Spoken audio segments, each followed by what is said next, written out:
Hi everybody, this is going to be our final test, test number 6. I know we went a little out of order, where we are, again, remember, trying to find as much molecular evidence as possible to compare Botanicurus to species X, species Y, and species Z.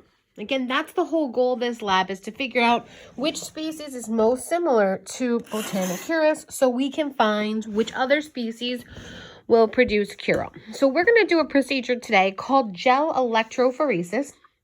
This is where we're actually going to compare a gene that is in all of these 4 plants. So this could be the gene for a protein that all the plants need. Maybe it's chlorophyll because all plants have chlorophyll. So we would have taken the gene from the plant, okay, taken it into a lab, and copied a lot of it, okay? So you can see I just have 1 copy here, but on this pile here, I have about 5 or 6 copies of the same gene here ready to be used for comparison. This procedure is used pretty frequently when we want to figure out who's related to who, paternity tests, crime scene, remains, etc. So this is a real example of science in our world.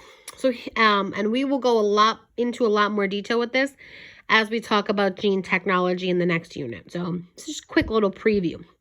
So what I've done is I've taken the gene for Botanicurus, species X, species Y, and species Z, and I've separated it out. Now, when we want to compare the gene, right, this is a pretty long gene here, about 40 bases. That's going to be hard to compare. So what we do is we use a restriction enzyme that's going to cut the DNA at a certain place. Now, the restriction enzyme that we're going to use likes the segment CCGG. So in each of these DNA samples, I am going to look for the segment of CCGG, okay? So I see my first one there, I'm going to underline it, okay? Up. I see another one here, CCGG, underline it. Okay, up, I see a third, and underline it. Okay, so that's the first thing the enzyme does. It kind of looks for the segment of CCGG. So now I've gone to species X, doing the same thing here. Okay, I always double check myself just to make sure. And I go really fast, right? Is that a segment of CCGG? No, it's a CGCG, so you got to be very careful here. Okay, so no other CCGGs. Now I'm going to go on to species Y. I see one right from the jump here. Oh, dang, this one has a lot of CCGGs. A second one here. Nope. A third one here. Oh, now see what I did? I underlined by accident a CCCGG.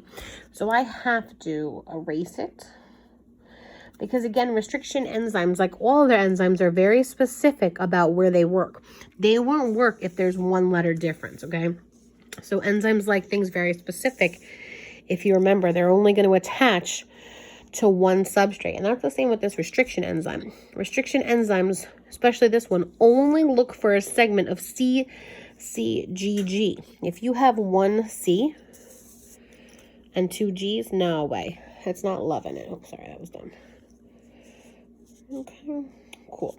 So now what we're going to do, okay, we've gotten all these segments here, underlined. Now the second thing the enzyme is going to do, once it's recognized the location where it's going to work, it's going to put a cut.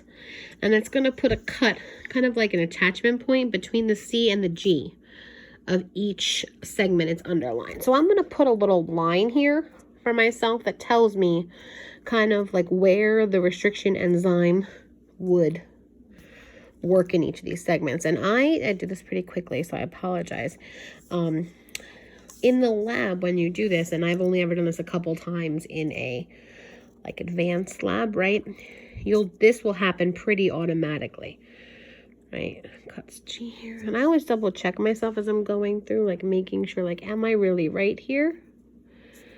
Okay. So we'll do this. Oh, here's another one here between C and G.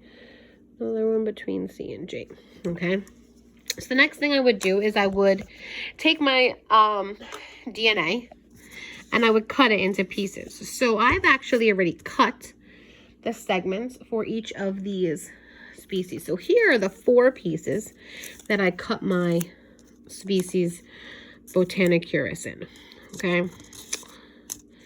So I made 1, 2, 3 cuts in this big piece of DNA, and I produced 4 pieces. So I think of it as like, hey, if I had a big sub and I cut it 3 times, I'd have 4 pieces for me and my friends to eat. That's kind of the way I think of it.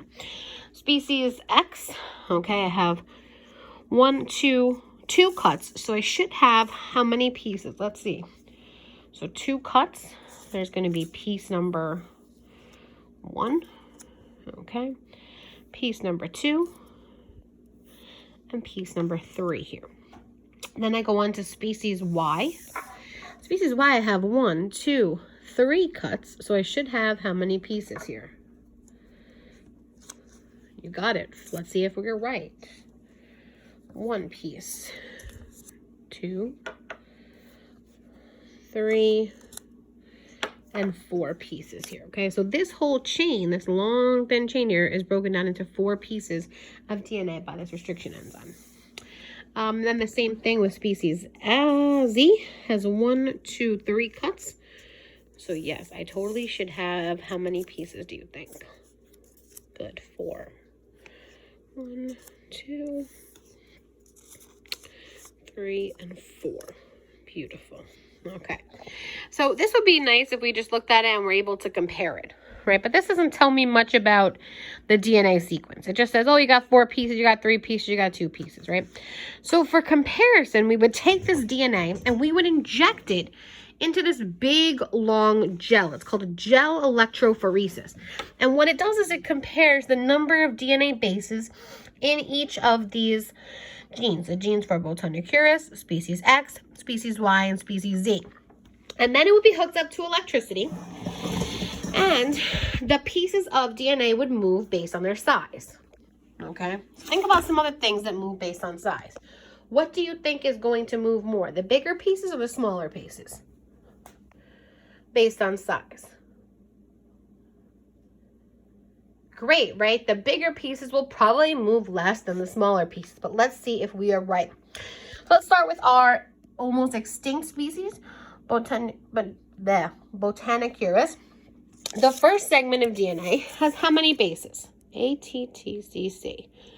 5. So I go down to the column for Botanicurus, down to number 5, and that's where I'm going to lay it here, okay? I'll just lay it on 4. In the box where I would put it in. Okay, so that has 5 bases. So the first piece, that gene, is 5 bases long. Okay, grab my second piece here, second piece of DNA. And I count how many.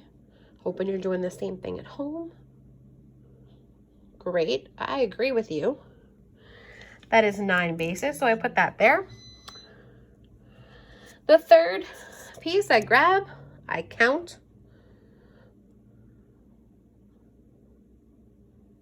I got 12 bases, so I stick it here next to 12 bases. And then my final piece, okay?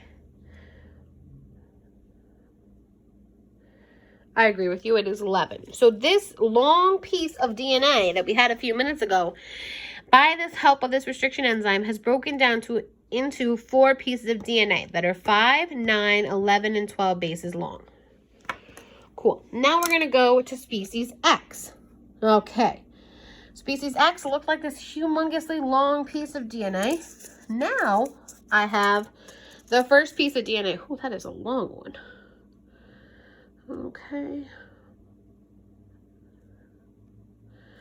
Let me see, maybe I turn it this way, I can see it better. Yeah, I agree with you. 22. Took me a couple seconds there. So 22. So species X, yep, 22. Okay, gonna grab my next piece of DNA. Next piece of DNA here is 1, 2, 3, 4, 5, 6, 7. 7 bases long. So I'm gonna put this here underneath species X. My last piece, 1, 2, 3, 4, 5, 6, 7, 8, is 8 bases long. So again, this pattern, right, you compare the two, this looks pretty dang different than what I saw in BC. Okay.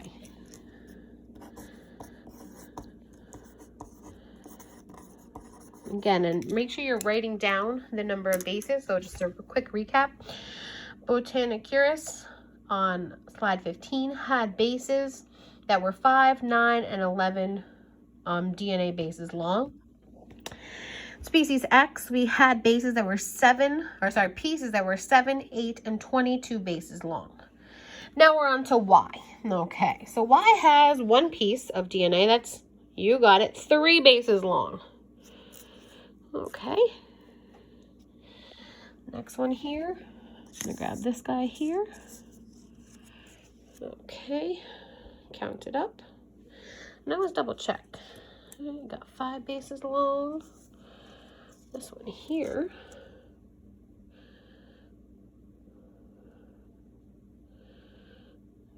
Very good. How many y'all are getting? Getting 17 bases here. And the last one is, oh, move my finger. Perfect, 12 bases.